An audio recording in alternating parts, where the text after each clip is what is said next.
అందరికీ వాళ్ళ కలల ఇల్లు కట్టినవాడు. తన కల ఏంటి అని ఎవరైనా అడిగారా? ఈరోజు నాకు తెలిసిన వాళ్ళొకరు ఇల్లు కన్స్ట్రక్ట్ చేస్తున్నారు. నేను అక్కడికి వెళ్ళాను. అక్కడ ఒక పర్సన్ని కలిశాను. తనతో కొద్దిగా తను ఎక్కడ నుంచి ఏంటి అని అలా అడిగాను. తను పుట్టింది శ్రీకాకుళంలో అంట. అక్కడ వాళ్ళ నాన్న ఒక ఎలక్ట్రీషియన్ జాబ్ చేస్తూ ఉన్నాడంట. అయితే అక్కడ వాళ్ళకంతగా సెట్ కాక వాళ్ళ నాన్న ఫ్యామిలీని తీసుకొని కాకినాడ వచ్చారంట. అక్కడ ఒక చిన్న ఎలక్ట్రీషియన్గా షాప్ పెట్టుకొని ఎలక్ట్రికల్స్ రిపేర్ చేసేవాడంట. తనకి ఒక కాంట్రాక్టర్ పరిచయం అయ్యాడంట. అప్పుడు ఆయన తన దగ్గర వైరింగ్ అండ్ స్విచ్ వర్క్ ఉందని చెప్పారంట. వీళ్ళు దాన్ని చేద్దామని ఓకే అనుకున్నారంట. అలా వీళ్ళ నాన్నకి వర్క్ ఎక్కువగా ఉన్నప్పుడు తినని హెల్ప్గా తీసుకొని వెళ్ళేవాడంట.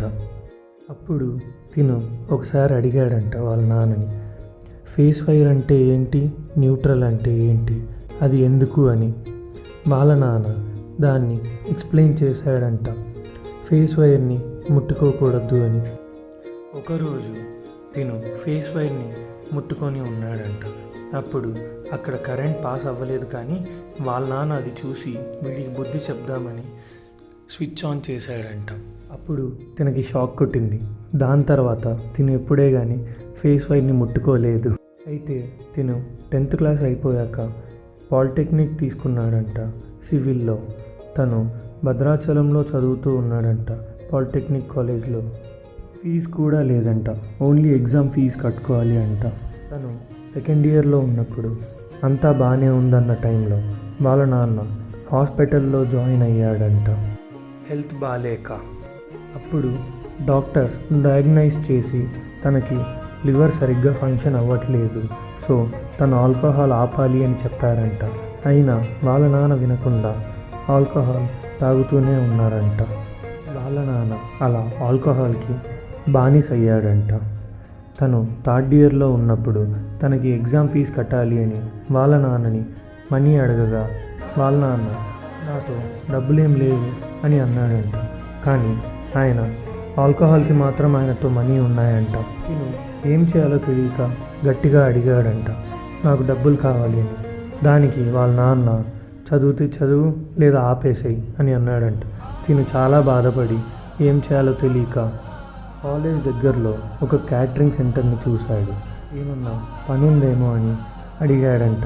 వాళ్ళు దానికి సర్వర్ జాబ్ ఉంది, రోజుకి 200 ఇస్తామని చెప్పారంట. తిన ఎగ్జామ్ ఫీజు 1900 అంట. తిను మొత్తం 10 days పనిచేశాడంట అక్కడ. దానికి గాను వాళ్ళు 2000 ఇచ్చారంట. తిను 1900 కాలేజ్లో కట్టేసి ఎగ్జామ్ రాయడానికి హాల్ టికెట్ తీసుకున్నాడంట. మిగిలిన ఆ 100 రూపీస్ తన వ్యాలెట్లో ఇంకా ఉంది, తన ఫస్ట్ సంపాదన అని. కాలేజ్ అయిపోగానే తనకి ఒక మంచి కంపెనీలో జాబ్ వచ్చిందంట, మంచి శాలరీతో. వాళ్ళ ఫ్యామిలీని ఇక తినే చూసుకునేవాడంట. వాళ్ళ నాన్న హెల్త్ రోజు రోజుకి బాగాలేకుండా పోయిందంట. ఏదో కొద్దిగా సేవింగ్స్ చేసుకున్నాడంట మనీ. దాంతో వాళ్ళ చెల్లెలు మ్యారేజ్ చేశాడంట. వాళ్ళ నాన్న హెల్త్ రోజు రోజుకి ఇంకా వరస్ట్ అవుతూ వచ్చిందంట. అయినా కూడా వాళ్ళ నాన్న ఆల్కహాల్ ఆపలేదంట. సడన్గా ఒకరోజు హాస్పిటల్లో జాయిన్ చేశారంట. డాక్టర్లు బాగా సీరియస్గా ఉందని చెప్పారంట. ట్రీట్మెంట్ చేశారంట.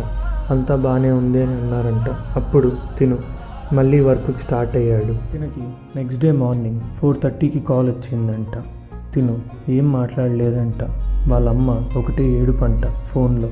తినకి అర్థమయ్యి తిను స్టార్ట్ అయ్యాడంట ఊరికి. ఇంటి బయట చాలామంది ఉన్నారంట. తిను ఇంట్లోకి వెళ్ళాడు.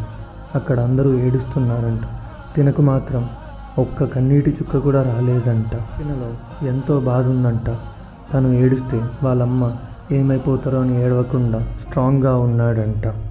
తిను ఆ కార్యక్రమాలన్నీ చూసుకొని మళ్ళీ జాబ్కి స్టార్ట్ అయ్యాడంట. ఒకరోజు ఎందుకో తెలియకుండా భయంకరమైన బాధ వేసిందంట. వాళ్ళ నాన్న బాగా గుర్తొచ్చాడంట. ఫుల్లుగా ఏడ్చాడంట తిను ఆ రాత్రంతా. మళ్ళీ హాలిడేస్లో ఇంటికి వెళ్ళాడంట. అప్పుడు వాళ్ళమ్మ ఒక్కరే కూర్చొని ఉన్నారంట. తిను వెళ్ళి, అమ్మ నేను నిన్న ఒకటి అడగనా అని అడిగాడంట. వాళ్ళమ్మ అడుగునా అన్నా అన్నారంట. తిను, అమ్మ నీ కోరిక ఏంటమ్మా అని అడిగాడంట. నాకంటూ ఉన్న కోరిక ఒకటే, ఒక సొంతిల్లు, నా చావంటూ వస్తే ఆ సొంతింట్లోనే రావాలి అని అన్నారంట. తను అప్పటి నుంచి ఎంతో డబ్బులు సేవ్ చేస్తూ ఉన్నాడు ఒక సొంతింటి కోసం. నేను ఖచ్చితంగా ఇల్లు అయితే కడతా అన్నా, మా అమ్మ కోసం అని అన్నాడు. అప్పుడు తను, అన్నా నేను నిన్న ఒకటి అడగచ్చా అని అన్నాడు. నేను సరే అడుగు అని అన్నాను. తను, అన్నా నేను నిన్ను హగ్ చేసుకోవచ్చా అని అన్నాడు. నేను వెంటనే తనని హగ్ చేసుకున్నాను. ఆ మాట వినగానే తన కళ్ళ నిండా ఏడుపుంది. తను ఏడుస్తున్నాడు, చాలా బాధలో ఉన్నాడు, అది మాత్రం అర్థమైంది.